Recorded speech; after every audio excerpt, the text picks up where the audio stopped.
김병기 원내대표는 사실 이쯤 되면 해명 기자회견 한번 해줘도 돼요. 사실. 해야 돼요. 해야 돼요. 네, 해야 되고 왜냐하면 사실 저희 쪽도 얘기 들어보면 지금 거의 빙산의 일가 기사에 30%도 안 쓴 거예요 지금. 네. 취재된 건 더 많아요. 에? 더 많은데. 핫한 뉴스 발빠르게 M스피드. 연이은 논란으로 구설에 오른 더불어민주당 김병기 원내대표. 국정감사를 앞두고 쿠팡 전 대표와 오찬을 했다는 사실이 알려진 데 이어 대한항공으로부터 160만 원 상당의 숙박권을 받았다는 의혹까지 제기되며 그 파장이 커지고 있습니다. 그런데 기자들 사이에서는 지금까지 나온 내용은 빙산의 일각일 수 있다는 말도 나옵니다. 그렇다면 앞으로 또 어떤 것들이 나올까요? 지금까지 제기된 김병기 원내대표 관련 논란들과 이에 대한 김 원내대표 본인의 반응, 그리고 논란의 당사자로 거론되는 김병기 원내대표의 전 보좌진을 직접 인터뷰한 뉴스타파 보도까지 M스피드가 한 번에 정리해봤습니다.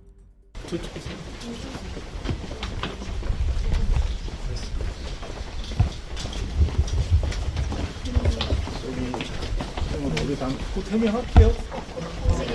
좀 해명할게요. 혹시 청탁 금지 곧 해명할게요. 해당이 안 될 거예요.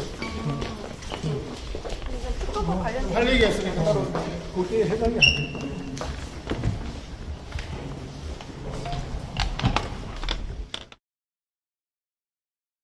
김병기 더불어민주당 원내대표의 비서관으로 일했던 A씨가 대한항공 관계자와 지난해 10월 주고받은 메신저 대화입니다.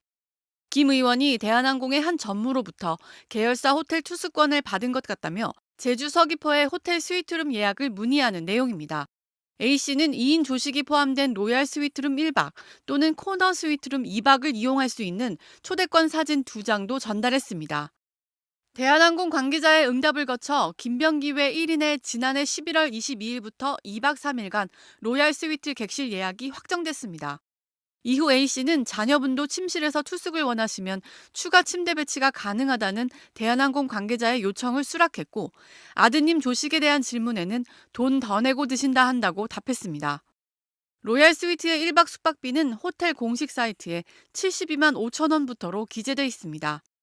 이틀치 숙박요금과 조식 비용, 추가 침대 비용 등을 더해 김 의원이 혜택을 받은 것으로 보이는 금액은 현재 시점을 기준으로 164만 8천 원이 됩니다. 김 원내대표는 2022년 7월부터 지난해 5월까지 국회 국토위 소속이었고 국토위는 대한항공의 아시아나 합병 문제 등 항공 현안의 주무 상임위입니다. 직무 관련성 있는 금품을 받아선 안 되고 관련성이 없더라도 100만 원 넘는 금품 수수를 금지하는 청탁금지법을 위반한 것 아니냐는 지적이 나옵니다. 이에 대해 김 원내대표는 특정 상임위의 여야 다른 의원실처럼 의원실로 대한항공 숙박권이 보좌 직원에게 전달돼 보좌진과 함께 사용했던 것으로 기억하는데 구체적인 취득 경위는 모른다고 한겨레에 밝혔습니다.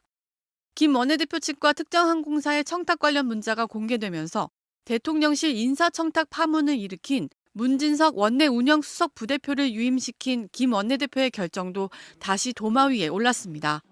문 부대표는 공식 사과하면서 자신의 거취를 원내 지도부에 이름한다고 밝혔는데 김 원내대표는 장고를 거듭하다 심한 실수를 저질렀다고 목을 칠 수는 없다며 유임 결정을 내린 것으로 전해졌습니다.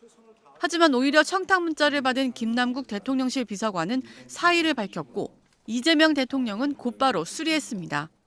김 원내대표는 지난 9월 쿠팡 대표와 식사를 하면서 쿠팡에 취업한 자신의 보좌관 출신 임원에 대해 인사조치를 언급했다는 논란도 제기된 바 있습니다. 더불어민주당 김병기 원내대표가 쿠팡 박대준 전 대표에게 고가의 호텔 식사 접대를 받았다는 의혹에 이어 쿠팡에 취업한 전직 보좌 직원에 대해 인사조치를 언급했다는 의혹이 제기됐습니다. 그러자 김 원내대표는 3만 8천 원짜리 식사를 했고 전직 보좌 직원에 대해선 그런 식으로 대관 업무를 하지 못하도록 요청한 거라고 해명했는데요. 김상훈 기자가 보도합니다. 지난 9월 더불어민주당 김병기 원내대표는 여의도의 한 호텔 식당에서 박대준 대표와 민병기 부사장 등 쿠팡 임직원들을 만났습니다. 이 만남 약 한 달 뒤 김 원내대표의 보좌관 출신 쿠팡 임원 2명이 각각 해외 발령과 해고 통보를 받았습니다. 그런데 해외 발령을 통보받은 김모 상무는 사측으로부터 뜻밖의 말을 들었습니다. 그 김병기 의원이 뭘 뭐 보여주고다가 외면했어. 안 봤어. 내가 자료 같은 거 난 전혀 안 봤어. 오찬 자리에서 김 원내대표가 박대준 대표에게 자신에 대한 자료를 보여줬다는 겁니다. 박 대표는 이런 말도 덧붙였습니다. 제가 알 필요는 없는 것 같습니다라고 내가 사실 거절했어. 내가 그런 얘기 들었다 해서 당신한테 불이익 주고 싶은 생각도 없거든.